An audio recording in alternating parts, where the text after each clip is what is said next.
it like cold destructive, cold preservative, warm destructive. I don't even Well, really did want we to go get through through too all? much of that. But What the hell's the exclusive all right, so there's the exclusive necrophiliac category, which is people who have an exclusive interest in sex with the dead and cannot perform at all for a living partner. Say that one more time. People who have an exclusive interest in sex with the dead and cannot perform at all for a living partner. So they only get sexually aroused for the dead. I mean, they can't just go back and forth. It's one or the other for me, and I choose the dead. So I want to know what kind of porn these guys watch. There might not be a category on Pornhub for this. There's got to be like something, dude. I bet you there is actually. There's somewhere in the fucking stuff. dark webs. There's got to be. I bet there's something on regular sites that's like role playing. I've seen some. I've seen sleeping. I've seen some Which fucked what the up difference shit. is that? Yeah. I've not watched them. Oh, I should specify, but I do see it listed. I haven't watched them either, Kyle. I don't watch any porn. That is terrible. Porno's bad. It's bad for your brain. All right, so now we're down to the research phase, which gets into what you were asking, like this is where I want to know why they think people do this. It says it's often assumed necrophilia is often assumed to be rare, but no data for its prevalence, that's the word I was looking for earlier, in the general population exists. Some necrophiles only fantasize about the act without carrying it out. We saw that.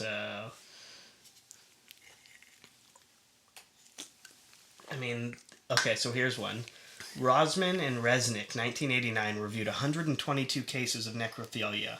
The sample was divided into genuine necrophiles who had a persistent attraction to corpses and pseudo-necrophiles who acted out of opportunity, sadism, or transient interest. Just a transient interest that comes and goes. It's a fad for me, you know. Of the total, 92% were male. Doesn't surprise me. That doesn't surprise me. But it does surprise me that 8% of females are fucking dead. Okay, so this is where... Okay, so now that brings up another question. How do you get a dead body hard? Rigor mortis. You gotta hope that he was hard when he died. So they could even wait longer for the body to fucking set into rigor mortis. Think about that. I think when you first die is when rigor mortis sets in. Yeah, but it takes a little bit of time. Yeah, because eventually you set in the rigor mortis and then your body starts to decompose and bloat. You'll even bloat because the gases get trapped inside of you. So there's got to be doesn't sound attractive. There's got to be a point in there where women are having sex with these bodies before they start bloating. Because then... But does your dick even get hard when you... before rigor mortis... I mean, when rigor mortis sets in? I don't know. I wake up most times with a boner, so maybe I'll die with a boner. Well, say you must. There must be something where it happens, or else there wouldn't be. Maybe 8% of women. Maybe that's why the women number's so low. It's because it's uncommon for them to find because a it's hard hard. corpse. Can you imagine a girl? She just sees a dead body. Fuck! Third time this week and the fucker's soft. Or if you do have to wait for rigor mortis to set in for a little bit, you can scroll Facebook, Instagram, check your TikTok, whatever, Snapchat. You just wait. Wait it out. It'll happen. Okay. Finally, Jimmy's fucking ready. God damn, I've been waiting a week for this shit. Yeah, that is bizarre that there are any females on the list. Dude, you know there is. Females are just as fucked up as men. They just don't admit it. Just the physics of it, and the biology of it doesn't make sense. Women, as gross and dirty and nasty as it sounds, it's just a fucking hole, dude. Like, it's just a hole that you could put your junk into. And there's ways to make that work. That's easy. How do you make a fucking dick hard to make it work for a female? It's not that easy. Like, I wouldn't want to know. Could you imagine like sticking a steel wire up? They're pumping air into it. Here's a good number that will give you an idea.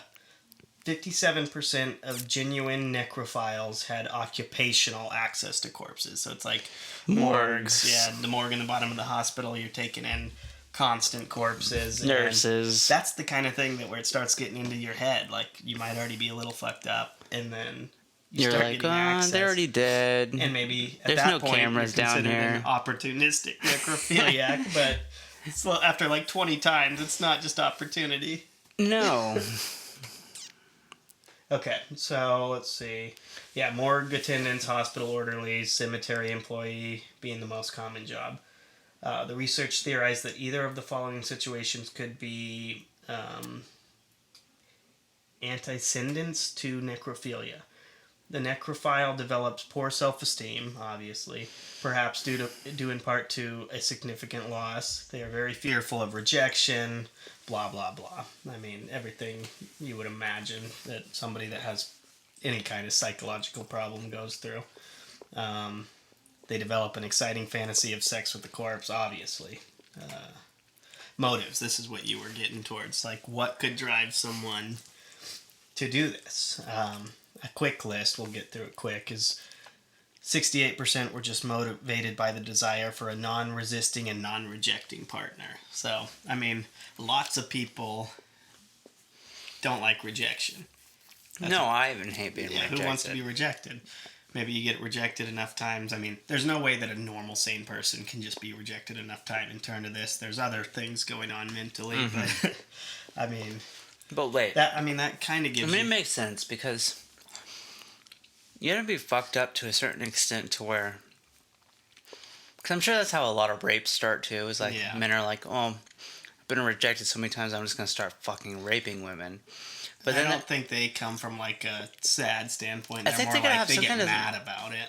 Either mad or sympathy, man. Because like think about it, like maybe they're just like they don't want to hurt anybody personally because they're so hurt. Yeah. So they're just like, if I fuck a dead body, I'm not hurting anybody at all. Exactly. So there's gotta be sympathy to it. I mean, it's fucking weird and nasty as it sounds. You're saying like a rapist, they take that rejection and they go aggressive and like, I'm gonna dominate people. I'm gonna dominate you and fuck you because I get what I want when I want, no matter what. I don't care if it fucking hurts your feelings or hurts your life. Now I get what you meant earlier when you said the necrophiliac might be more like sympathetic. I mean, it sounds fucking gross and weird. They're fucked up, but it's better than a rape, I would say, if I had to rate things. To me, yeah, like either one's still fucking disgusting, and it shouldn't be done. But I mean, to me, it sounds like they have more sympathy. They might have more of a chance to be like therapy reintegrated into like back into society because they have sympathy. Like they don't want to hurt nobody. They're just tired of being rejected. They have needs because everybody has needs. Everybody has that sexual desire to be loved, and I don't care who you are. If you start getting into your 30s and 40s and you haven't slept with anybody, you have that desire to fuck something. That's just built into our DNA. Like you want to procreate. Like that's just it. You have a desire to procreate. And the 40-year-old virgin was lucky those guys helped him out, or else he'd be turning into an opportunistic necrophiliac. Yes. The further you go down the list, like I just imagine eventually you get so fucking tired of being rejected. Okay, so we had a little audio issue and a video issue. Camera stopped, and then I accidentally fucked up our audio input.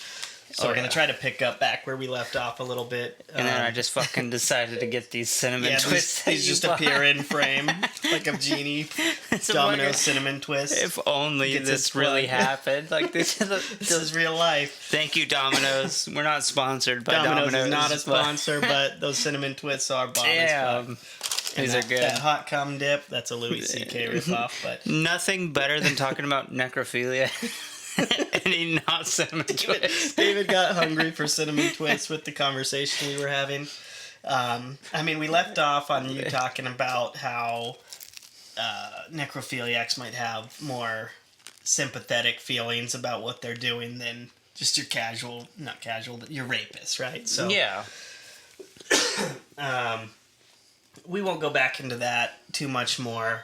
We'll just move on with it. We recorded like 15 more minutes, but we lost it all because the audio was recording through my laptop. Sounds like shit. Dude, it happens. We're new to this. We're new podcasts. We're trying to make quality content for you, so we decided to re-record. Our thoughts were maybe to release the other audio, but I think it's better to get the quality audio and move on. We didn't talk about anything too important. No. So, but this next 15 minutes is going to be even better than the last that we missed. It might not even take 15 minutes. No, mainly because I'm eating cinnamon twist. I mean, you can't fucking beat that. So, necrophilia in humans, it's a thing. We went over all the types, all the different motives, all the different... I think we talked about Ted Bundy and Jeffrey Dahmer being classic cases of it that everybody knows. What about other animals? Do you think they do it? I have a feeling that other animals do, mainly because... These animals are fucked, man. Animals are just as fucked as we are, and we're animals as well. So I mean, so when I was first reading through this Wikipedia page, scrolling through it, and hold on. Speaking of animals, do you think us as humans, as animals, one day caught other animals fucking dead animals, and we're just like, oh. Maybe that was the original it was like a light bulb motivation. popped up against the Oh guy. wow, I didn't know you could do that. A caveman light bulb popped up, and he's like, oh, you just opened a whole new window for me, bro. Let's just read and find out what these animals are up to. So, I'm first scrolling through this Wikipedia, and I'm the one researching this episode. David's the one that's in the dark, but he did see a picture of two lizards, one dead, one on top of the other one fucking it. And David's like, that must be a white, what was it? Tegu. Tegu. And he was right. I don't know why I know so much about reptiles. I just do. Well, that's a good thing. So, stories of animals engaging in necrophilia. This is the best one I found. I actually laughed out loud reading this. Not that there's anything... Well, it's funny. Fuck it, it's funny. This says, this must be some researcher or something. Kees Moliker made one observation while he was sitting in his office at the Natural History Museum. He heard the sound of a thud hitting the window. Hard thud. He goes out to investigate. Okay. He finds a dead drake, which apparently is the term for a male mallard duck. And not the musical artist, right? Yeah, it wasn't Drake. Drake didn't hit the window. I don't know. Could Are you be. sure he I'm wasn't just like confused. really high and he was just like walk into this fucking door and he hits a window? See a window? Yeah, no. To the window! That's not Drake, but to the wall. So he sees this drake, dead male mallard duck, lying dead outside the building. I'm good. I had enough cinnamon twists. Maybe one after I tell this story. So he sees the one drake, and then he sees another drake standing there hanging out. And he's like, what's this other drake doing next to this dead drake? Well, the living drake pecks around the corpse of the dead one for a few minutes, and then it gets on, mounts him, starts to copulate, have sex with the dead body. Maybe he's an opportunistic He could have been. necrophiliac I mean, duck. we don't know this duck's life, but I feel like this was the first time. Just Maybe from this my duck's research. dad was shot by a hunter early on. He went through some shit, some trauma. Some trauma. His wife was murdered, and he just had this opportunity. We don't know, but we can guess. But anyway, the duck goes on to... These are two male ducks, by the way. So It's a gay necro... I don't know if you would consider that gay. It's still just necrophilia. So we didn't go over that term. So is there like... I think it's just I guess it wouldn't necrophilia. matter. It wouldn't matter. It's If just it's one fucking thing. male or Yeah. female. I doubt there's much sexual preference that goes into your decision to fuck something that's dead. But this is where it starts where... Gets a little... Sorry, I got a freaking This is where it gets cold really in the office. confusing because... So I guess if you're a male versus male, it doesn't fucking matter because there's going to be a hole no matter what. But if you're a female necrophiliac, that's where things get fucking weird. Yeah, that would get weird. Like, So I guess if it's two male ducks, it doesn't really fucking matter. It's just a hole for a hole. just a Like, hole, yeah. One hole to put one thing that'll fit in that hole. So, this case, he says, goes on for 75 minutes. And this guy watches the whole time. I mean, what's wrong with this dude? Kees Moliker. He's jerking off in his office. He's like, yeah, drink. I would see that and watch it for like maybe 1 minute, and then I'd be like, well, I better go back to work. Yeah, like... I don't have Like, 75 minutes to I'd probably be invest. like, hey, Kyle, come check this out real quick. This is a fucking duck fucking a dead duck. Let me take a selfie next to this. We'd fucking record it for like 30 seconds and in the story. It'd be gone. But This this guy guy sits watched... here for 75 minutes? I don't know what his... I mean, he has a quick link on here. He's a Dutch biologist, so I guess. I mean, look at him. Old Cornelius W. Kees Moliker watches ducks fuck for 75 minutes at a time. This dude... There's a bunch Okay. of dead ducks in his picture. Alright. This dude fucking definitely masturbates to some ducks. You come it- after me, Keith. I don't fucking care. Was it... I guarantee you fucking was masturbate it to the some duck ducks. doing it for 75 minutes, or was it Kees? He's just mad. He's like... Oh, poor Kees. He looks like a nice guy that watches ducks. He's just into duck porn. Don't worry. Yeah. To each their own. We're talking about necrophiliacs here, so it can't get any fucking worse than that. Yeah, he's not that bad of a case. Oh, they go on to say frogs, reptiles, birds, etc., etc. The whole animal kingdom is raping dead bodies. It's not good out there. I mean, the last thing they start to talk about is treatment, how you treat necrophilia. What do you think? What would you do to somebody that has had sex with a dead body? I just honestly don't think there's treatment, man. I think, like you said, it's got to be some kind of childhood trauma. Just like any other fetish in the world, there's some kind of trauma in the earlyhood of your brain developing that causes that. Because, like, your brain doesn't... Well, in males, at least, your brain's not done developing until you're 25. Right. So, just like foot fetishes, almost if, like, you had a hot babysitter who did some weird shit with her feet to you. You're going to have a foot fetish the rest of your fucking life. Like, that's just And a babysitter fetish. Yeah, like, and a babysitter fetish. It's just, like, anything that happens to you before your brain's done developing. That's how your brain gets wired to act, you know? Yeah, it's just like any computer. It's probably not really, if you think about it that way, not really their fault. No, it's kind of like, something the way I think about it, them. as kind of like a nerd is like, let's just say that you start searching guitars on the internet. Google's going to start showing you guitars, electric guitars, advertisements for guitars. That Google's gonna start showing me necrophilia ads. I don't know if those I would exist. watch out for that. God, I should have put this in what's that browser fucking mode? incognito. Incognito mode. Yeah, that's what it reminds me of. Is like Google starts sending you these ads about guitars because you searched it. So your brain is kind of the same way. You see it once, or something happens to you. Now you're gonna start getting more thoughts on it. Thoughts are just gonna keep popping up in your brain about it. It's just gonna keep happening. It would be kind of cool to talk to a psychologist about how this all works. Actually, I have a really good friend that does this, and we've had conversations like this, not about necrophilia, but I don't talk about it often. I would think maybe, I mean, I know psychotherapy has some positive effects. I don't know how many people you can fix, but maybe. I mean, they go on to say that they treat them like, it says they determine whether or not the person is actually a necrophiliac, like somebody's faking it. Apparently. There's no... who's gonna fucking fake? That's like the worst thing to fake. This is the dumbest treatment list. It says, establish psychotherapeutic rapport. So they get buddy-buddy with them, like, ah, you fucking dead buddy. Hey, my buddy. Bob, you didn't fuck that buddy last week, huh? You didn't do that, did you? Like, yeah, I did. Yeah. Okay, we got the rapport. We've established that you did it.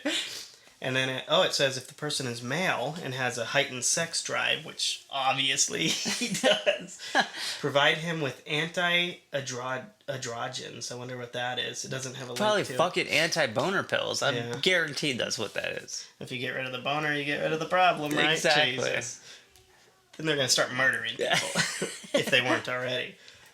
If the person is sexually isolated, help him find a normal sexual relationship. So now it's a dating coach. All right. We need to find you a nice girl that's Hi, breathing. how are you? I'm good. Yeah, my name's David. I just fucked a dead body last week. But I'm trying to get into a normal relationship. Yeah, I'm just trying to find somebody to My eventually last relationship ended pretty badly. My last relationship she was already dead when it started. But pretty cold. She was a cold woman. She was cold-hearted. Now that's terrible. And then it says desensitization. Desensitization. That's a tough word too.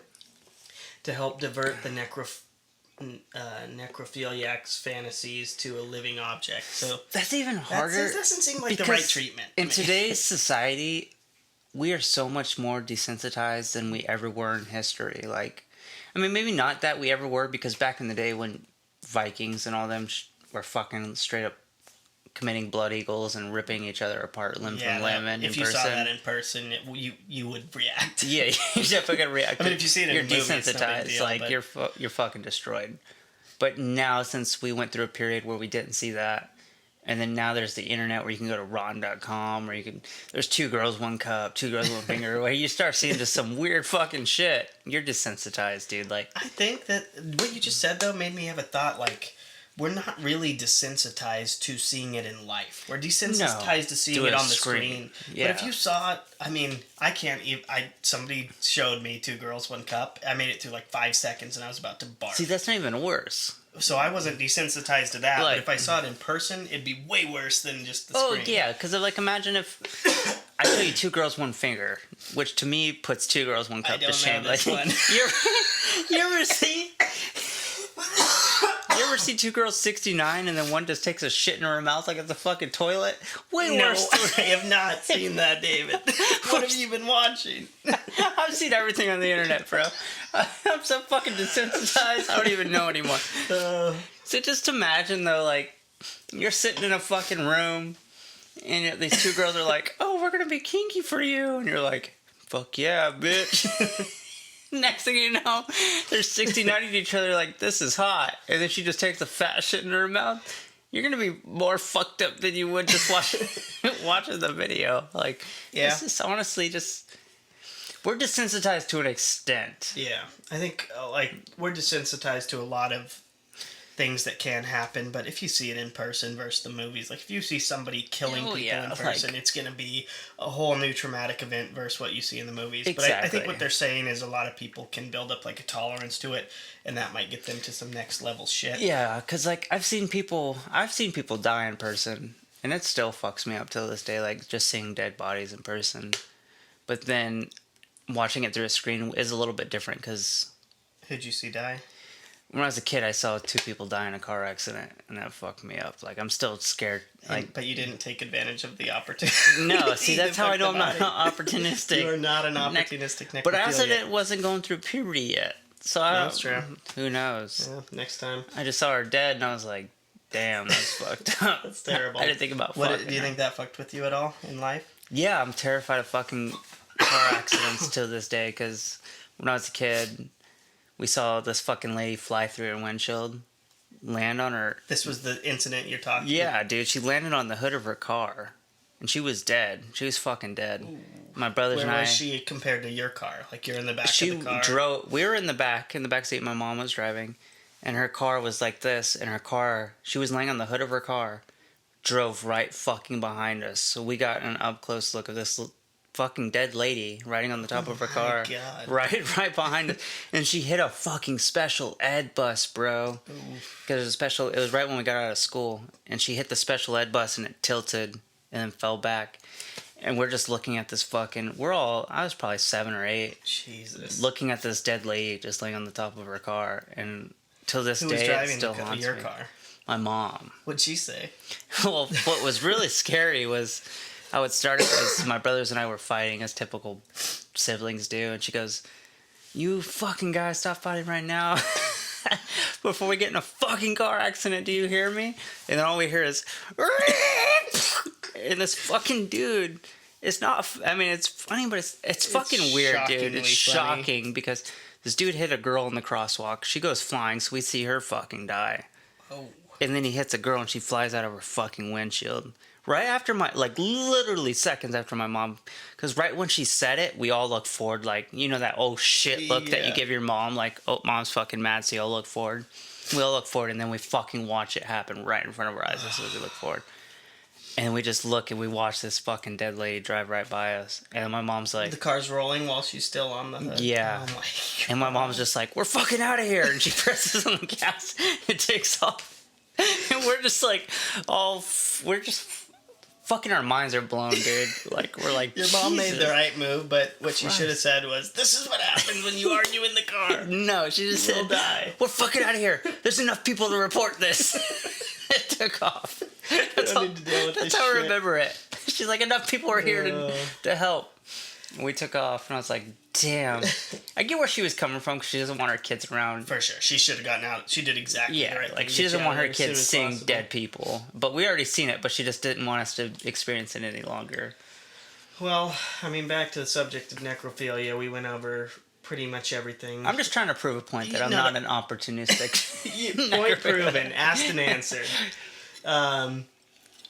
that's about the end of like the research on it. They go in to talk about how the famous cases, and I already mentioned it earlier, not in detail, but Jeffrey Dahmer, Ted Bundy, they both admitted to doing, which surprises necrophilia. me. Like, I don't remember hearing that in the stuff I've watched about them. I remember them like entrapping women and like luring them with their looks, rape and murder, but murder and I don't killing, remember the dead body stuff. I mean, Dahmer was the one that ate people, right? Yeah, and he was the fucking cannibal. It makes sense. I mean, yeah, where do you... It's not like they're like, yeah, I'm going to rape and murder people, but I can't fuck a dead body. I'm above that. That's where I draw the line. And another thing that we have to talk about is I think it was Ted Bundy who... A woman ended up falling in love with him and like... Lots of women. Marrying him. Yeah, lots of women did. So like... After maybe he was in jail, though, I think somebody married him. He was in jail. Yeah. So I wonder if that's like another spinoff of like a mental disability. Maybe that's a disability in some sort of way. Maybe. I mean, did you ever see like the Ted Bundy movie with Zac Efron? Yeah, that's Zac Efron is a super attractive guy. Of course. And they always said like in everything I watched about Ted Bundy that he was so like charismatic and dreamy, good looking, but he's not. Did you see the pictures? He's like, to me, he wasn't that good looking. It's like, who fell for this shit? Maybe back in the day, that's what good looking looked, and maybe today in our generation we have a different idea of what good looking looks like.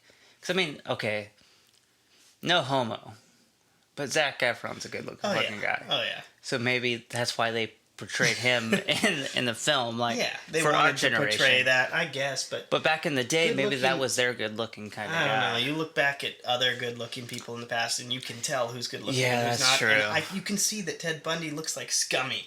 Maybe it's just retrospect, trash. But he doesn't look like a dreamy motherfucker that can talk you into anything. That dude doesn't have like he's not ripped. Like or Zac Efron could talk me into anything. Yeah, I would. I'd follow him into the back of a van, and it'd be all right. Zac Efron's like, "Hey, bro, go check this out in the back of my van." Of course, I trust you completely. I trust you, man. Look at just based on your looks.